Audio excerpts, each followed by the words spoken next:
In 1863, I was governor of Baghdad. Back then, the Ottoman Empire was ruled by Sultan Abdul Aziz. The implications of my mandate were quite resounding. I knew I was envied. I knew intrigues at the palace in Constantinople were trying to take away my mandate and put it in someone else's hands.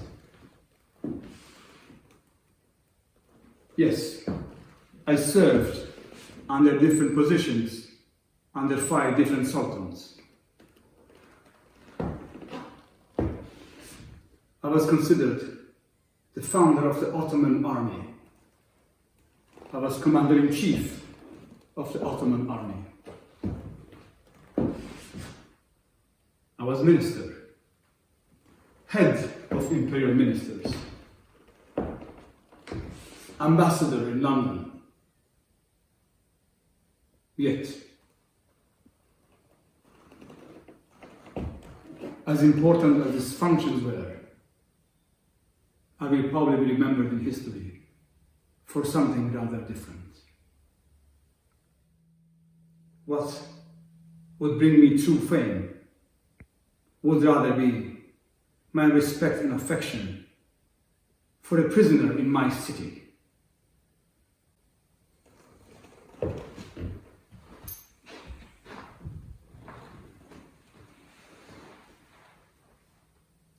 About 10 years ago,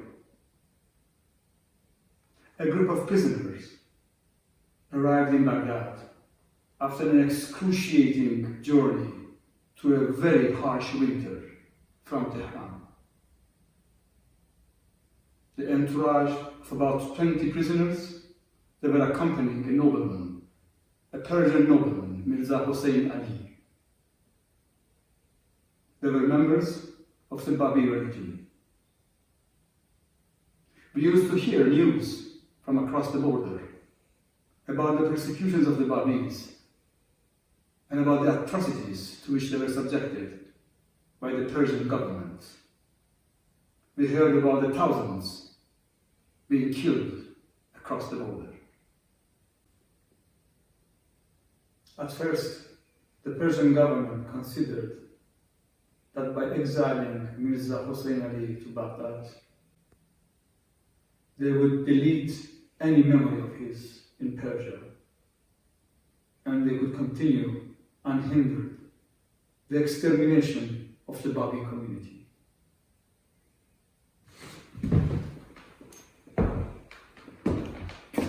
But history took a different turn.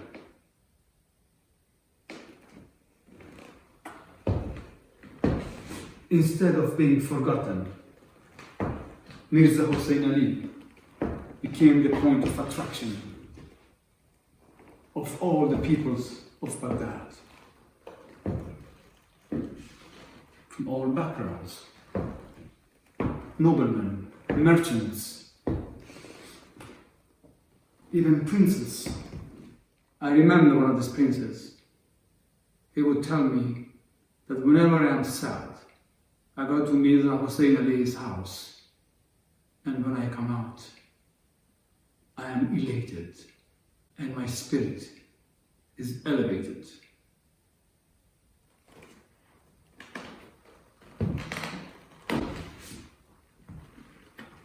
But Mirza Hossein Ali was not only the point of attraction for the people of Baghdad.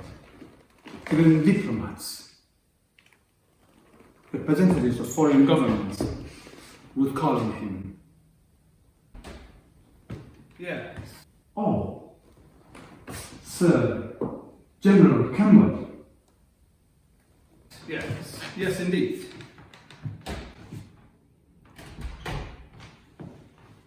Back then, I was colonel in a British consul in Baghdad. I had heard about the Babi movement 10 years before in Persia. I was charge d'affaires of the British government detached in Persia. In my 1853 reports, I had written about the massacre of the Babis by hand of the Persian army.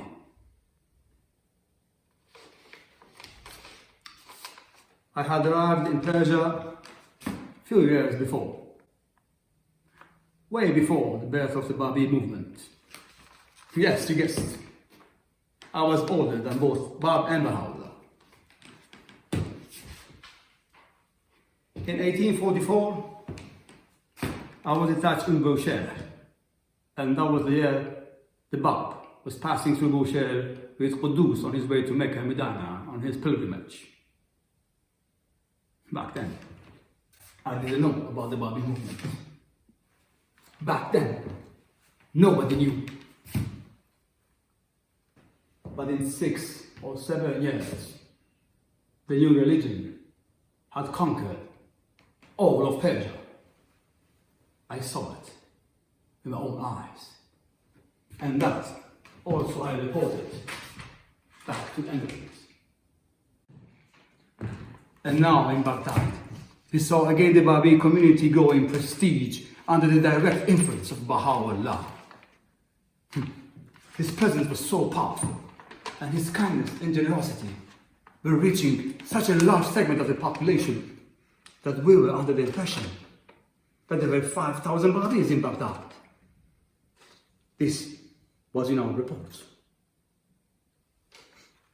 This is also what our colleagues from the other embassies were reporting. The French were reporting the same numbers. Only after a few years I found out that effectively in Baghdad back then, there were only 150 Babis altogether, adults and children included. Unfortunately, the growing influence of Baha'u'llah was also being felt back in Persia. And the Persian emissaries in Baghdad, they were continuously reporting to Tehran about the need to exterminate the Babi community and to annihilate Baha'u'llah.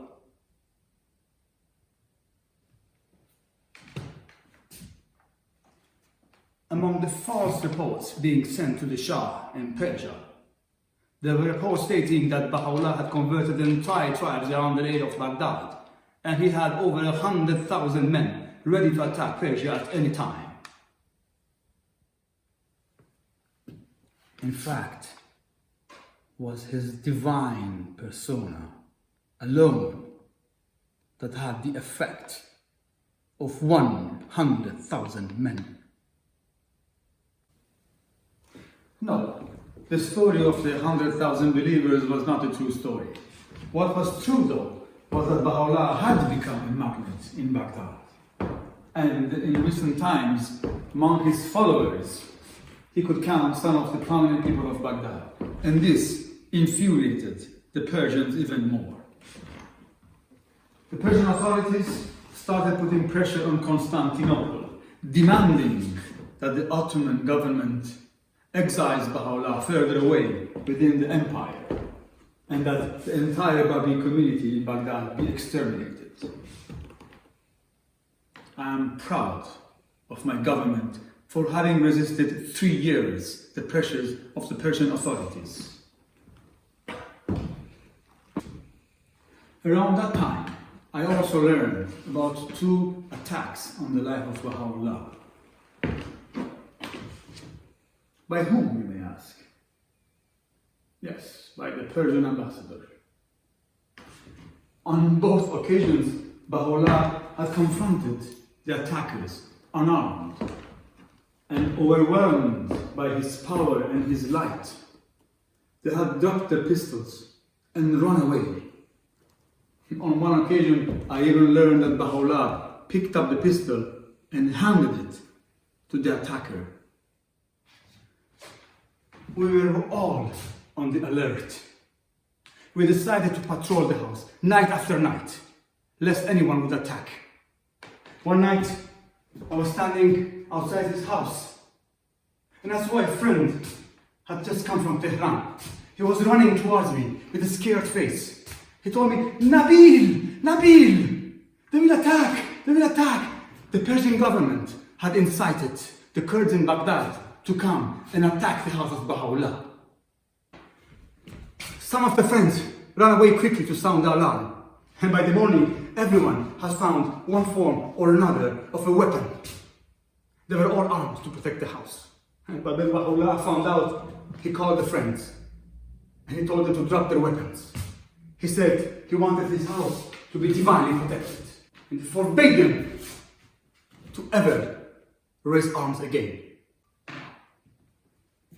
The second night, when the crowd of Kurds poured out in the house, Baha'u'llah had given the orders to open wide the doors of the house and to serve the Kurds with tea and rosewater sherbets. He had said, they are our guests. And when the Kurds arrived, they entered his house. They were treated as guests. And they left in love with him, transformed by his majesty. But Baha'u'llah was still concerned for the fate of the friends. And on that day, he ordered that they should all apply for Ottoman nationality so that they will be protected by the Ottoman government. Baha'u'llah's decision brought me much joy. We had long wanted to give this tazkirah to the Persians, to protect them from the wrath of the government. As soon as Baha'u'llah gave his consent, we went to work. And we worked 3 weeks until all Persians in his entourage were naturalized. From now on, Nabil Zarandi, called Nabil Azam, was an Ottoman citizen.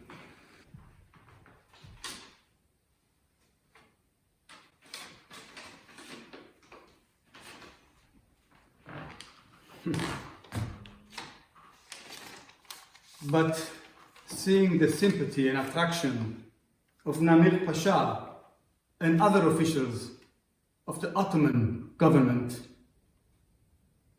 the Persian government decided to cut all relations with Constantinople. A major diplomatic crisis ensued, and the Persian delegation in Constantinople shut its doors to the Ottoman authorities. Yes, the Persian officials had locked themselves in and would not come out of their headquarters. After a month of such strike, something worse happened. The king of Persia himself sent a telegram to the Sultan requesting him to remove Baha'u'llah from Baghdad and to exterminate the Babi community. I later learned that there had been an agreement between the king and the Sultan that Baha'u'llah would be taken to Constantinople.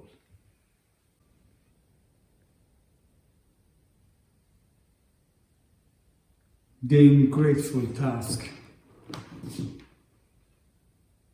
to communicate this decision to Baha'u'llah was communicated to me by the Prime Minister himself.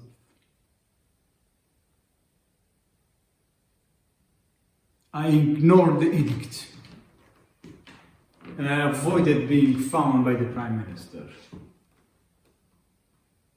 This, for me, was an impossible task.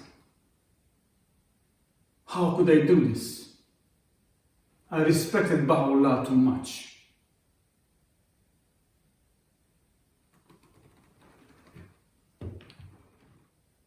Since I was ignoring the request, the decree was sent to me 5 consecutive times by Ali Pasha himself. But how could I do it? I respected Baha'u'llah too much. This was an impossible task for me. After 3 months of procrastination, I was forced to execute the order.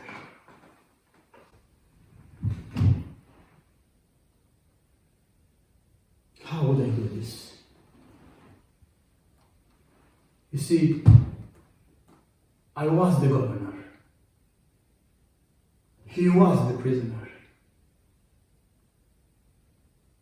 But in my soul and in my belief,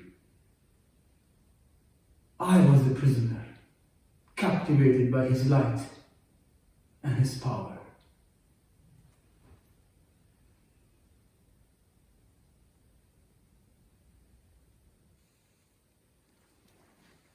Time was running out, and I knew that the terrifying moment in which I would have to banish the source of light from my city was fast approaching. I had tried to hide the content of the telegram of the Prime Minister and try to delay the moment as much as possible. But the news was already spreading in Baghdad. And yet, I did not know how to convey it. Poor Namir Pasha. He could not bear himself to convey the news to Baha'u'llah. But Baha'u'llah knew everything, and he was preparing us for the coming event. We were celebrating Nowruz. It was 26 March 1863. We had gathered in a garden in the outskirts of Baghdad, Mazra'e Wash'ash. Back then, Nowruz was the greatest celebration we had. We didn't know that in the future we would celebrate an even greater festival. We were spending 2 days with Baha'u'llah. Whenever we would gather, Baha'u'llah would read to us from the writings of the Bab, the next day of Quddus, and the next day from his own writings. Oh, the writings that emanated from his pen. On the 5th day, Baha'u'llah emerged from his tent with his amanuensis, Mirza Agha Jan. We all gathered around Mirza Agha Jan, ready to hear the latest tablet he had revealed. That is when Mirza Agha Jan started reciting the tablet of the Holy Mariner.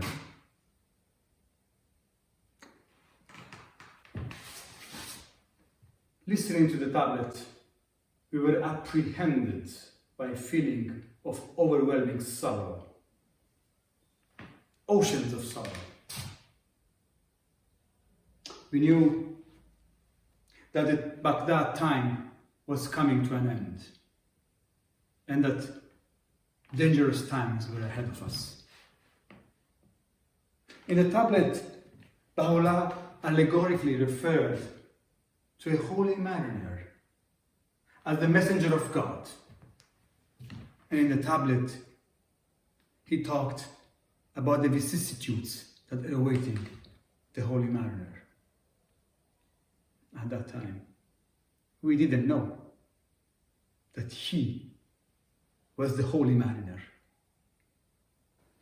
After Mirza Agha Jan finished reading the tablet, Baha'u'llah himself addressed us.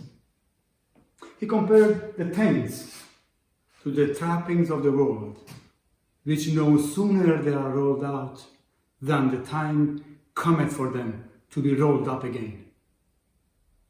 Then he gave us the order to roll up the tent and go back to Baghdad. As we were closing the tents, a messenger came. It was my messenger. He was bringing Baha'u'llah the invitation at the governor's palace. He accepted the invitation, but through the messengers conveyed to me that since his mission was not to deal with leaders and officials, he would rather meet me at the mosque across the governor's palace. The next day, I couldn't find the courage to go to meet him. So I sent my deputy to convey to him the news that he was being exiled to Constantinople. But it sounded more like an invitation. I told him that he was invited to Constantinople and that if he preferred to go to any other location in the Ottoman Empire, he was free to do so. I told him that if he felt that he would challenge the edict of the Sultan, he was free to do so as well. He accepted the Sultan's decree. According to procedures, he had to appear before the magistrates. So his eldest son, Abdul Baha, who often would take care of the affairs of the family, offered to go. But Baha'u'llah refused. He decided to go himself. When he appeared in front of the magistrates were ashamed. They respected Baha'u'llah so much. They apologized to him for the contents of the edict. And they apologized to him for not being able to revoke it. Baha'u'llah stayed with them the whole day, although the edict could not be revoked.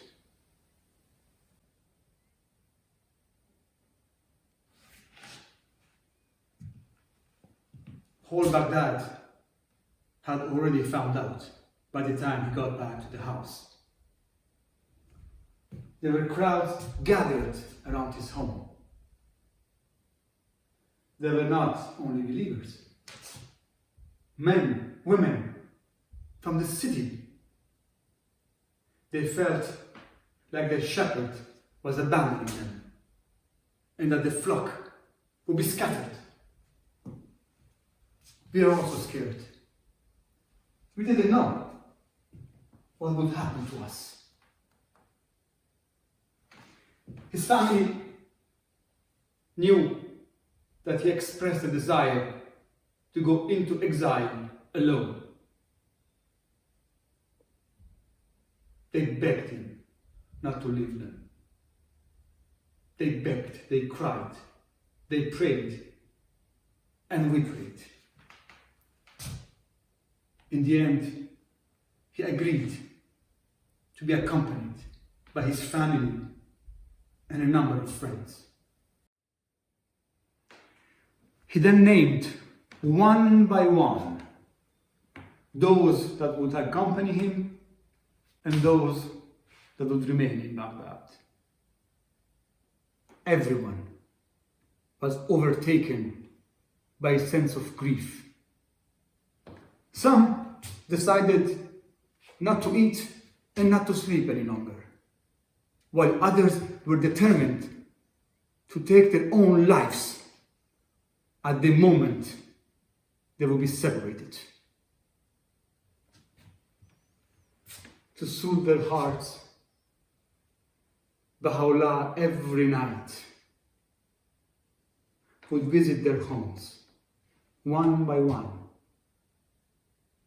and talk to them lovingly and comforting them. The magistrate had given Baha'u'llah a month to prepare for his long journey, a 3 months long journey. The next 2 weeks were exceptionally busy. Baha'u'llah appointed 2 of the friends that were carpenters to build kajares, that were seats with canopies, to carry those who would not be able to travel long distances by foot. And then he appointed 2 more brothers that were tailors to make all the clothes necessary for the group. While him and his family were busy preparing for the long journey, Baha'u'llah took the time to reveal a tablet for each believer that would remain in Baghdad, a handwritten tablet for each adult and child alike. At the same time, Baha'u'llah would receive the continuous flow of visitors that would come to see him for the last time. Yes, indeed. You see, I can testify to this myself. I had established with him a friendly correspondence for a while, and I had heard from Amir Pasha directly that under the pressure of the Persian government, the Sultan had accepted to exile Baha'u'llah further from Baghdad. And my visit to him was with a special purpose in mind. I wanted to adopt him as a British citizen and offer him the protection of the British government. But Baha'u'llah did not accept my proposal. I insisted. I told him, if you don't like to live in England, I can arrange for you to travel to India, which is an eastern country. And you can decide to dwell in any spot you like in an honorable manner and with ease. I also committed that I would send any message you may have to Her Majesty, Queen Victoria. But with his utmost kindness, he refused, and he said he would prefer to live under the territory of the Ottoman Sultan. But why?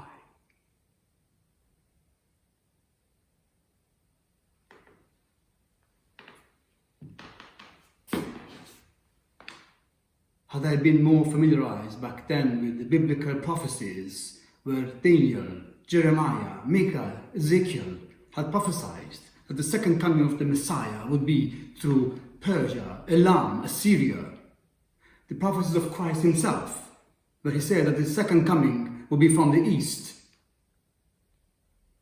I would have understood that this itinerary was divinely ordained, and I could not change it.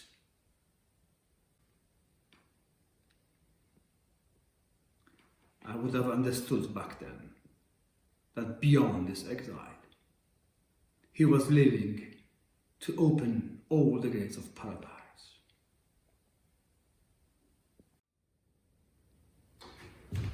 His house continued to be crowded. People could not part with him. And his family could not really prepare for the trip.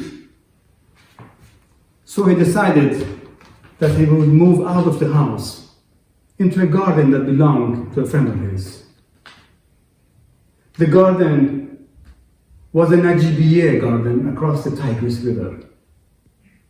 There, he would receive the crowds that were coming to bid him farewell. The garden is known as the Rizwan Garden. Yes, Sir Kamal, the Garden of Paradise. It was 1 or 2 hours after noon when he got out of the house to go to the riverbank. Normally, it would have been a short walk, but the crowd had filled the streets to have come to greet him. He could barely walk.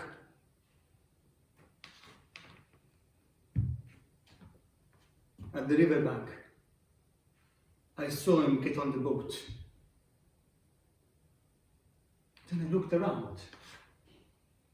I could see around me pain and sorrow in everyone's heart. I was sad too.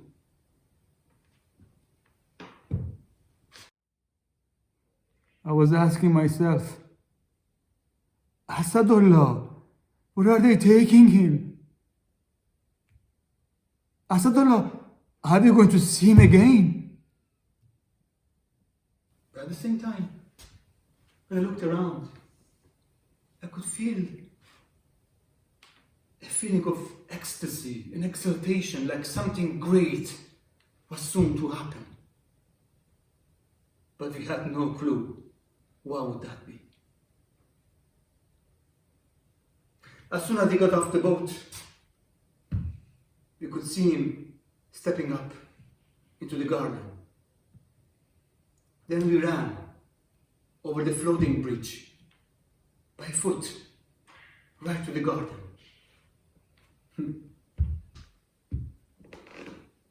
At the garden, we began to set up his tent in the middle of a square, flanked by 4 alleys full of roses. His tent was in the center, and around his tent we set up 5 or 6 tents for his families or friends that would join him later in the garden. As soon as he arrived at the garden, the river swelled so that nobody could cross the river any longer. I remember on the same night, a strong wind was also blowing, and it stayed like that for the whole period. So the friends were taking turns sitting next to his tent day and night, holding the ropes tight so that the wind would not blow his tent away. Ah, what a bounty it was to be able to be so close to him. I stayed in the garden for 12 days. We split the work among the friends. Me and Muhammad Bagher Kahvechi, the coffee maker, his name was. He would make tea and cook for the friends. The supplies for the food would come from Baghdad. And as for the tea, it had to keep flowing. Because also the crowds visiting Baha'u'llah were continually flowing. And Baha'u'llah would offer everybody tea.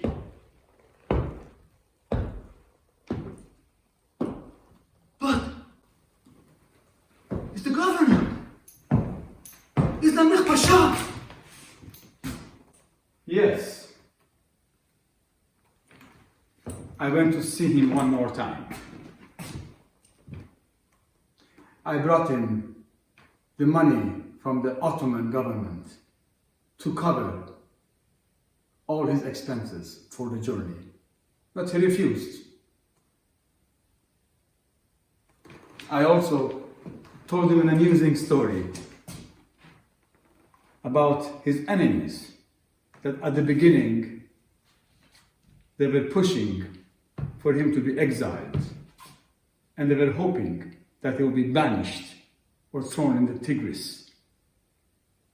And now, seeing the commotion in Baghdad and the unconditional help of the Ottoman government, they were sorry that they pushed him into exile. And they were insisting that he be brought back to Baghdad. I also had a very beautiful horse that I wanted to send to Constantinople. And I asked him if his men could take care of it. And to this, he agreed. How did Baha'u'llah flank open the gates of paradise? It was 3 o'clock. when Baha'u'llah entered the Rizwan garden. And you could hear the call of the muezzin calling the believers to the prayer from the mosque in Baghdad.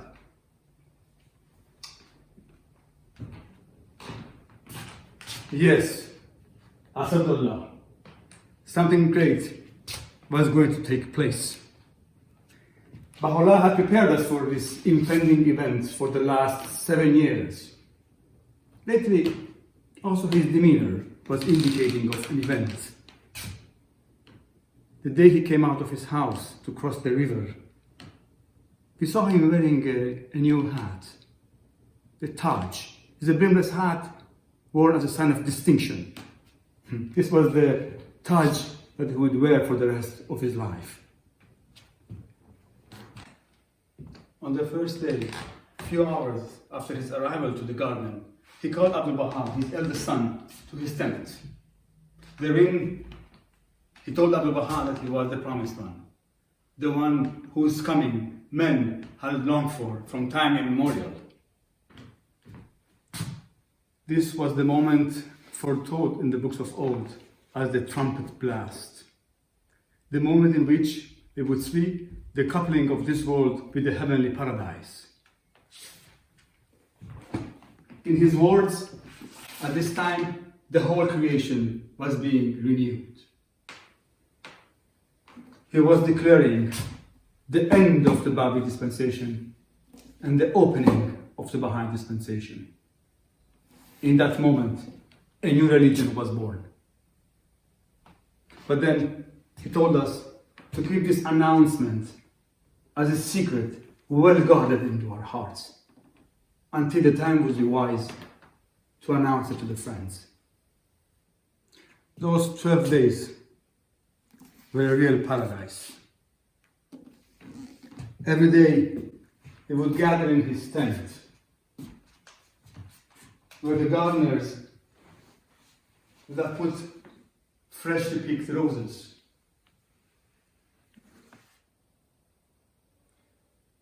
He would then chant for us, tablets revealed by his pen, in which he would open before our eyes the vision of the new world that would arise from these teachings.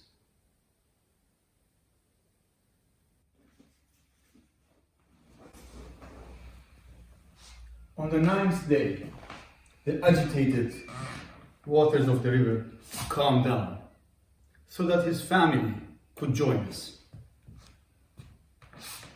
On the 12th day, we were preparing for the departure. The Turkish government had sent an escort of soldiers to accompany us in our journey. On that day, something extraordinary happened. You see, we were used to see Baha'u'llah riding a mule. On that day, friends had bought for him a red roan stallion of the finest breed, the best they could afford. His name was Saudi. As Baha'u'llah's foot was reaching the stirrups, the horse bent its knees. As we were watching in awe, and Baha'u'llah spoke to the horse approvingly, as if it had recognized who was mounting it. As the governor was worried that Baha'u'llah might leave at an unauspicious time, he had ordered that the cannon be fired the moment Baha'u'llah had mounted his steed. The moment Baha'u'llah mounted the steed, the cannon burst out, and the horse spurred away. In that moment, we could see Baha'u'llah's horsemanship. Heads on every side bowed to the dust at the feet of the horse, kissing its feet. Countless individuals ran to grab his stirrups. Many others cast themselves in front of his horse, preferring death to separation. Although he had instructed me not to follow him, I could not bear to lose sight of him. And I ran after him for 3 hours until he saw me. He dismounted and he waited for me. And when I reached him, he told me his loving voice, go back to Baghdad and carry on your work. But don't despair. Be full of joy. He told me, I am leaving friends I love in Baghdad. Don't worry. I will write you with news of my well-being.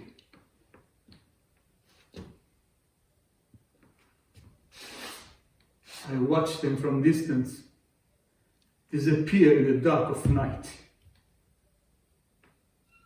My heart sunk because I know that his enemies were cruel. Where would they take him? To an unknown place? Will I ever see him again?